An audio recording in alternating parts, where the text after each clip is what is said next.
मेरे और आपके आका मक्की मदनी मुस्तफ़ा हबीब खुदा अहमद मुश्तबा सल्लल्लाहु अलैहि व आलिहि वसल्लम ने इरशाद फरमाया, जिसने दिन में मुझ पर 3 मरतबा दुरूद पाक पढ़ा और रात में मुझ पर 3 मरतबा दुरूद पाक पढ़ा, अल्लाह अज़्ज़ व जल की रहमत पर हक़ है कि उसके उस दिन और रात के गुनाहों को माफ़ फरमा दे।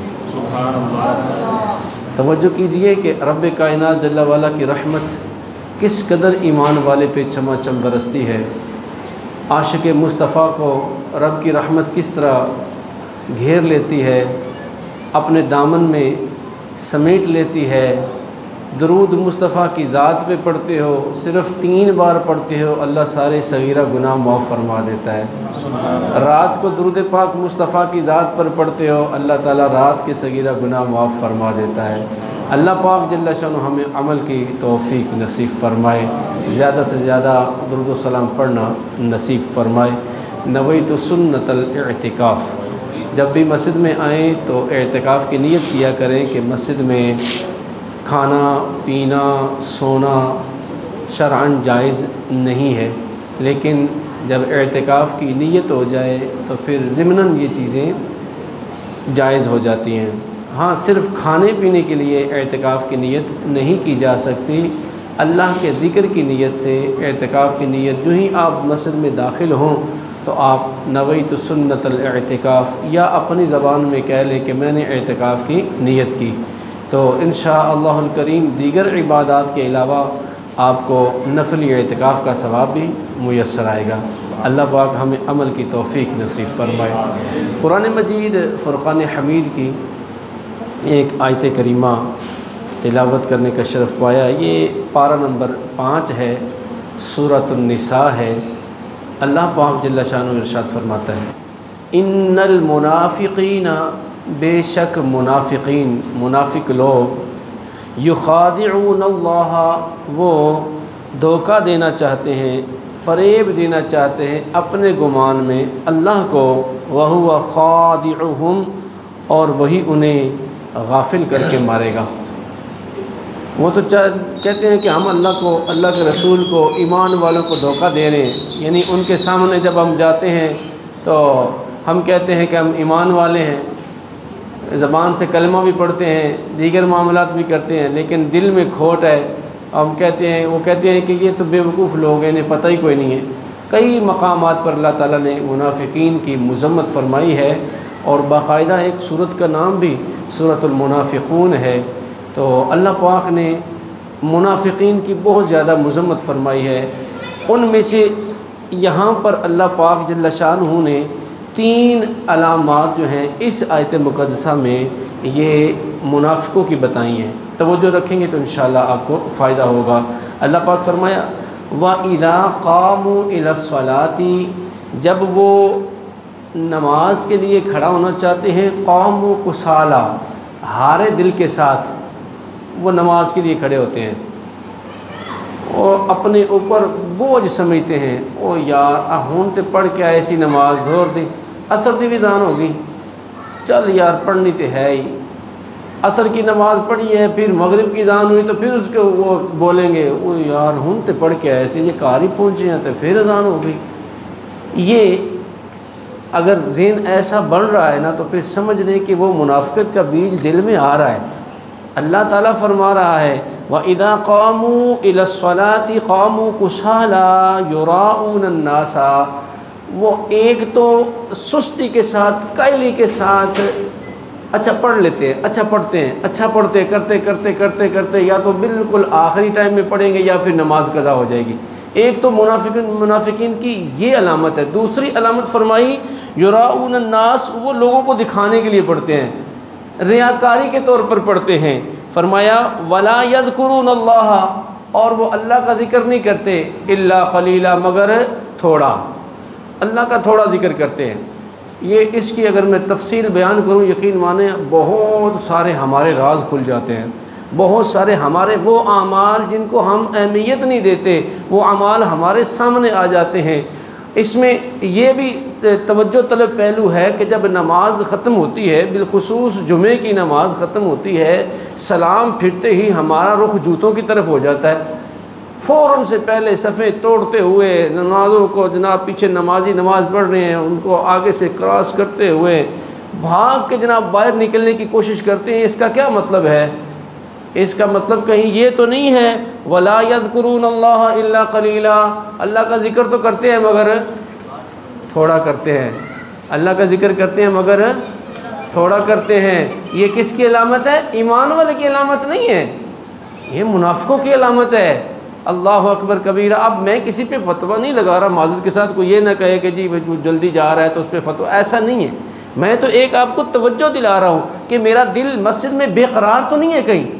मैं मस्जिद में बैठा हूँ बेकरारी के साथ कि कब मतलब नमाज ख़त्म हो और कब मैं भाग के जो मस्जिद से बाहर निकल जाऊँ, तो ये ईमान वाले के लिए नहीं है। ईमान वाला मस्जिद में सुकून पाता है, ईमान वाला मस्जिद में खुशी पाता है, उसके दिल को करार मिलता है कि मैं अल्लाह के घर में हूँ। और ये मस्जिद अल्लाह अज़्ज़ा वजल का जो घर है, ये ईमान वाले के लिए एक मज़बूत क़ला है, उसकी हिफाजत है, उसका हिसार है।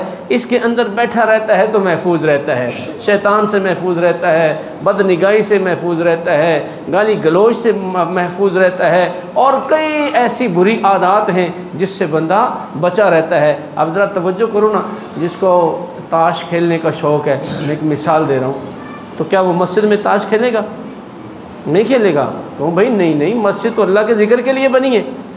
यहाँ पर अगर वो बैठा अल्लाह का जिक्र करता रहेगा तो ताश खेलने के हराम काम से तो बचेगा ना, या दीगर उसके मतलब के को मामलात हैं उससे भी वो बचा रहेगा।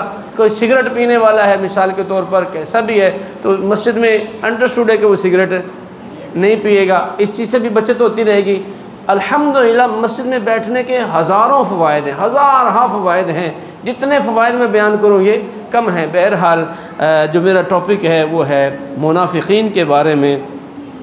अल्लाह पाक जल्ल शानहू ने मुनाफिकों की अलामात बताई और मुनाफिकों की सज़ा भी बताई है। अल्लाह पाक जल्ल शानहू इरशाद फरमाता है, पारा नंबर 5 है, फरमाया इन्नल मुनाफिकीन फ़िद्दरकिल अस्फली मिनन नार। बेशक जो मुनाफिकीन हैं, जो ज़बान से कलिमा पढ़ते हैं, दिल से उसका इकरार नहीं करते, ज़बान से अपने आप को मुसलमान कहते हैं और दिल में सोचते हैं कि ये जो बाकी मुसलमान हैं ना ईमान वाले, ये बेवकूफ़ हैं, इन्हें पता ही नहीं है कुछ, हम तो वैसे ही इनके साथ लगे हुए हैं। उसके बारे में आया फ़िद्दरकिल अस्फली मिनन नार। अल्लाह पाक फरमाता है उनके लिए जहन्नम का सबसे निचला तबका है। कुफ़र एक तो होता है ना वाज़े कुफ़र, ज़ाहिरी कुफ़र, और एक होता है बातनी कुफ़र। ज़ाहिरी कुफ़र से बातनी कुफ़र जो है ये ज़्यादा ख़तरनाक है, और बातनी कुफ़र में जो मुब्तला है वो कौन है? उसे मुनाफिक कहते हैं। एक काफिर है, वो तो ज़बान से भी इनकार कर रहा है, दिल से तो फिसावदर वो मानेगा ही नहीं, उसकी तो सज़ा है ही जहन्नम पक्का, उसको हमेशा हमेशा जहन्नम में रहेगा। लेकिन जो मुनाफिक है, ज़बान से कलमा पढ़ के धोखा दे रहा है और दिल में उसने निफाक रखा हुआ है, दिल में उसने कुफ्र जमा के रखा हुआ है, अल्लाह पाक ने फरमाया फिर इसकी सज़ा भी तुझे ज़्यादा दूंगा, बाकी काफिरों को ऊपर ऊपर रखूँगा और तुम्हें उस जगह पे डालूँगा जहाँ से आग फूट रही है। अब ज़रा अंदाज़ा लगाएं, आग जहाँ मतलब कि जहाँ से फूट रही हो वहाँ ज़्यादा उसका सेक होता है या यहाँ पे ज़्यादा सेक होता है? यकीनन जहाँ से आग फूट रही है। और ये मुनाफिकीन की जो है वो जगह है रहने की, अल्लाह पाक इससे हमको महफूज फरमाए। एक बात आपको अर्ज़ करूँ, तवज्जो तलब बात है, ये शरई मसला है और आपने इसको सीखना है और इस पर अमल करना है। रसूलुल्लाह सल्लल्लाहु अलैहि वसल्लम चूँकि अल्लाह के महबूब हैं, अल्लाह पाक ने उनको इल्मे मा काना व मा यकून, जो कुछ हो चुका जो कुछ होगा सब कुछ अपनी रहमत से अता फ़रमा दिया। हमारा ये अक़ीदा है, हमारा ये मुसलमानों का अहले सुन्नत का अक़ीदा है कि अल्लाह के बताए से नबी पाक अलैहिस्सलाम इल्मे गैब जानते हैं। ठीक है जी, हमारा इस पर ईमान है। जो इस बात को नहीं मानता वो बद मज़हब और गुमराह है, उससे हमारे को बहस नहीं। अब तवज्जो मैं जो आपकी तरफ दिला रहा हूँ इस मसले की तरफ, वो आपने तवज्जो सुननी है कि हम किसी को मुनाफिक नहीं कहेंगे। रसूलुल्लाह सल्लल्लाहु अलैहि वसल्लम की शान और अज़मत थी कि अल्लाह ताला ने उनको बता दिया। रसूलुल्लाह सल्लल्लाहु अलैहि वसल्लम ने इशारा कर कर के नाम ले लेकर बता दिया, फ़ुलां मुनाफिक, फ़ुलां मुनाफिक, फ़ुलां मुनाफिक। ये उनकी शान है, जबकि हम किसी पर मुनाफिक का फतवा नहीं लगा सकते, क्योंकि हमारे अंदर तो वो पावर नहीं है ना भी, ना हमारे पास वो इल्म है। हाँ, कई जो रसूलुल्लाह सल्लल्लाहु अलैहि वसल्लम ने मुनाफिक की अलामात बताई हैं, वो अलग हुक्म है। जैसा कि हदीस पाक में आता है, रसूल खुदा अहमद मुश्तबा सल्लल्लाहु ताला अलैहि वसल्लम ने इरशाद फरमाया, हज़रत अब्दुल्ला बिन उमर रज़ी अल्लाह ताला, हज़रत सैयदना अब्दुल्ला बिन अमर रज़ी अल्लाह ताला अन्हु ये रिवायत बयान करते हैं कि रसूल खुदा अहमद मुश्तबा सल्लल्लाहु अलैहि वसल्लम ने इरशाद फरमाया, जिस शख्स में ये 4 अलामतें पाई जाएँ वो मुनाफिक है, और जिसमें इनमें से एक पाई जाए तो उसके अंदर मुनाफिकत का उतना हिस्सा मौजूद है जब तक कि वो उसको छोड़ ना दे। अब 4 बातें कौन सी हैं, ये तवज्जो तलब बात है, इसको आज हमने सीखना है। और खुदा न खास्ता अगर हमारे दिल में ऐसी कोई बात है तो आज उसको निकाल के जाना है इंशाअल्लाह, उस पर पुख्तगी के साथ अमल करना है, ताकि आपका आना, मेरा आना, यहाँ बैठना, एक दूसरे से गुफ्तगू करना, एहतिमाम करना, इसका मकसद हल हो जाए। अल्लाह पाक हमें अमल की तौफीक नसीब फरमाए। अब 4 मुनाफिकत की जो अलामात हैं उन पर गौर करें। सबसे पहले रसूलुल्लाह सल्लल्लाहु अलैहि वसल्लम ने इरशाद फरमाया कि वो मुनाफिक है कि जिसके पास अमानत रखी जाए और वो उसमें ख़यानत करे। अमानत में ख़यानत करने वाला मुनाफिक है, ठीक है, ये एक अलामत है। ख़यानत की कई किस्में हैं। एक तो है ना कि मैंने आपके पास कुछ चीज़ रख दी और आपने उसमें से कोई थोड़े बहुत पैसे आगे पीछे कर लिए, या जो भी चीज़ थी उससे आगे पीछे कर ली, वो एक ये ख़यानत है। एक ये है कि आप गए रेडी वाले के पास, रेडी वाले ने फल सजाया हुआ है, बड़ा खूबसूरत फल है, और आप चमकदार सेब या वो मज़बूत किस्म के अच्छे फल को देख के आप चले गए फल लेने के लिए रेडी पर। अब रेडी वाले ने अपना एक काम किया हुआ है, तवज्जो रखिएगा, धोखा देना ये भी मुनाफिक की अलामत है। उसने क्या किया, आपने कहा जी 2 किलो सेब तोल दो, उसने 2 किलो सेब तोले, आपके सामने तो बड़े खूबसूरत थे, लेकिन जब आप घर गए आधे उसमें से गंदे थे, गले हुए, और आधे वो भी थोड़े बहुत दुरुस्त थे। आप सर पकड़ के बैठ जाएंगे कि यार ये क्या, मेरे सामने उसने डाले थे, रास्ते में आते आते ख़राब हो गए हैं। ये भी एक किस्म की ख़यानत है, धोखा है, और ये मुसलमान की अलामत नहीं है। रसूलुल्लाह सल्लल्लाहु अलैहि वसल्लम ने तरबियत दी है, जो बेचना है वो पहले दिखाना है, उसका ऐब, उसकी खूबी पहले बतानी है, और उसके बाद फिर जो है उसको फ़रोख्त करना है। अक्सर ऐसा होता है, अभी कुर्बानी इंशाअल्लाह आएगी, हम कुर्बानियाँ करेंगे, तो उसमें क्या होता है भला, कई ऐसे होते हैं बेचारे अकल के अंधे जाहिल, और ये जहालत जो है ना, ये मुनाफिकत की अलामतों में से अलामत है। वो जानबूझकर 1.5 साल का बछड़ा होगा तो उसके दांत तोड़ देंगे, पत्थर मार के, थोड़ी मार के उसके दांत तोड़ देंगे कि देखेंगे लोग, ये देखो जिसके दांत टूटे हुए हैं। और कई जनाब गरीबो अजीब आप मसाइल देखते रहते हैं। तो ये भी ख़यानत की, धोखेदही की एक अलामत है, जो कि मुनाफिकों की अलामतों में से एक अलामत है। दूसरी बात जो रसूलुल्लाह सल्लल्लाहु अलैहि वसल्लम ने इरशाद फरमाई कि जब बात करे तो झूठ बोले, जब बात करे तो, ये किसकी अलामत है? सारे बोलिए, मुनाफिक की। मैं इसकी आपको 2-4 मिसालें दूंगा, और शायद हो सकता है, खुदा ना करे, अल्लाह ना करे, हम में से भी कोई ऐसा हो।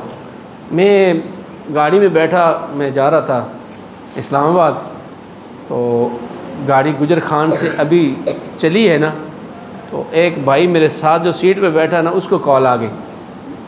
उसने कॉल सुनी तो हाँ बस मैं पहुंच गया। कुत्थे पहुँचे हो जी? मैं कचहरी चौक पहुँची गया। अब यकीन माने मेरा दिल इतना बेकरार, कॉल कटी ना, तो मैंने कहा यार ये कचहरी चौक तो नहीं है, ये तो गुजर खान है। कचहरी चौक तो भी जैसे हमारी ट्रांसपोर्ट है, घंटा लगेगा जाने को।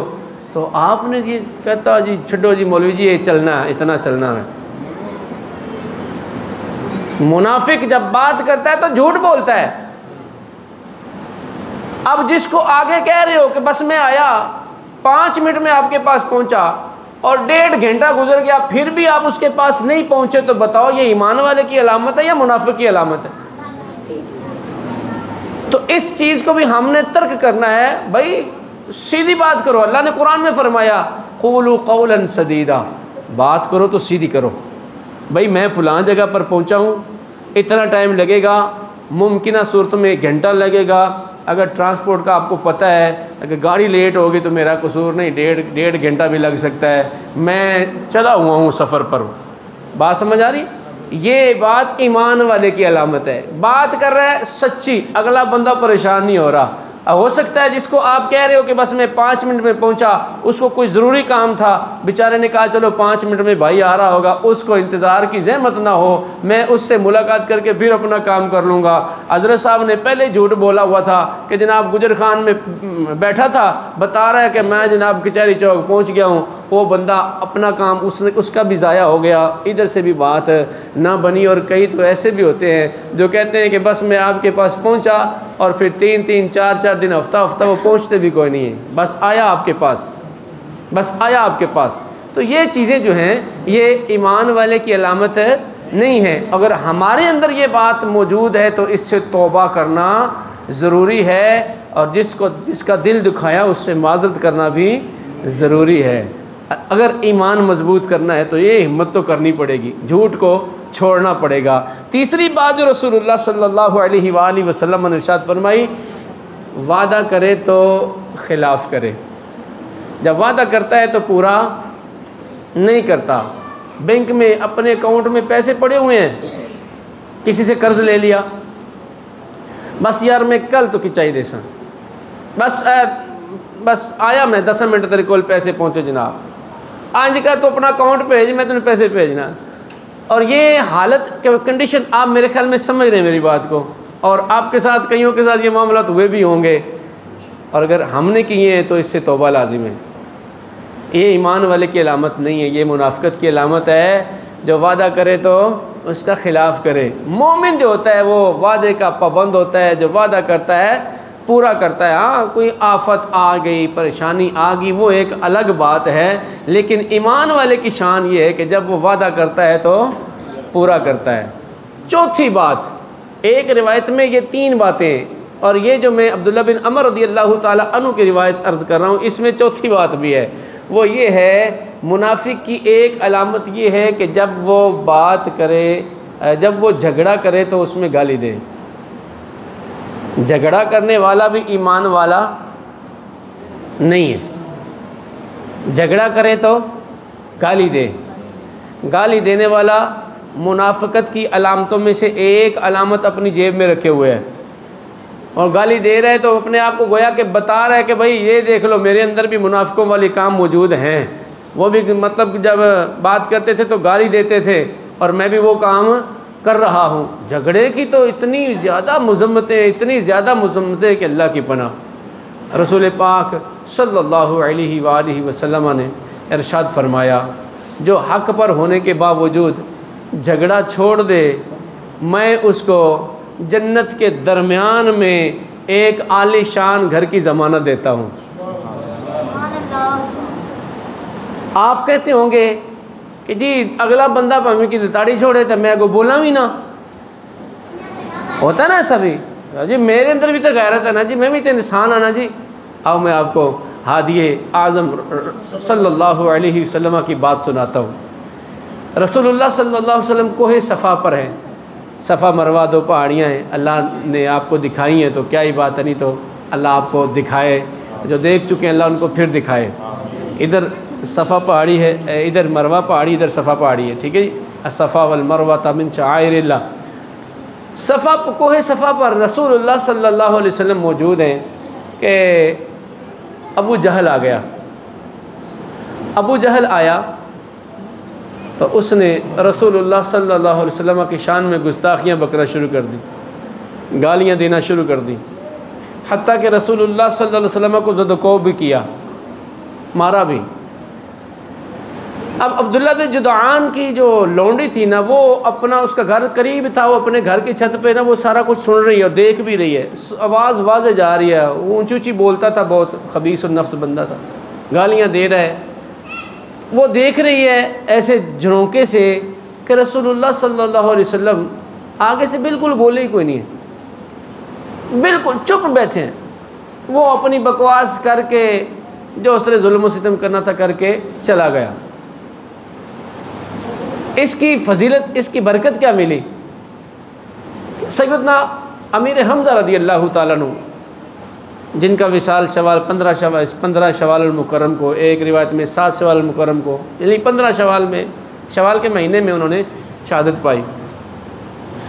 वो आए ना तो अब्दुल्ला बिन जुदआन की जो लौंडी थी ना, उसकी खादिमा, उसने रास्ता रोका, कहा ए हमज़ा, जो आज मैंने देखा है ना, तू देखता ना तो तेरा खून तो खोल उठता। उसने कहा क्या तुमने देखा है? उसने कहा आज मैंने देखा है कि वो तेरा भतीजा ना मोहम्मद बिन अब्दुल्ला, अबू जहल ने, अबुल हकम उसको कहते थे, अबुल हकम ने आज इतनी गालियाँ दी हैं और आगे से मोहम्मद सल्लल्लाहु अलैहि वसल्लम ने एक लफ्ज़ भी नहीं बोला, और उसने बहुत ज़्यादा गुस्ताखी की है और आपको जो है ना वो ज़ुदको भी किया, मारा भी है।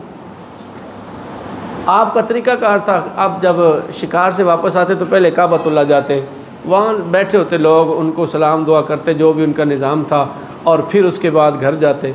तो आपने फिर अपना मतलब कि रुख जो है वो काबतुल्लाह की तरफ मोड़ दिया।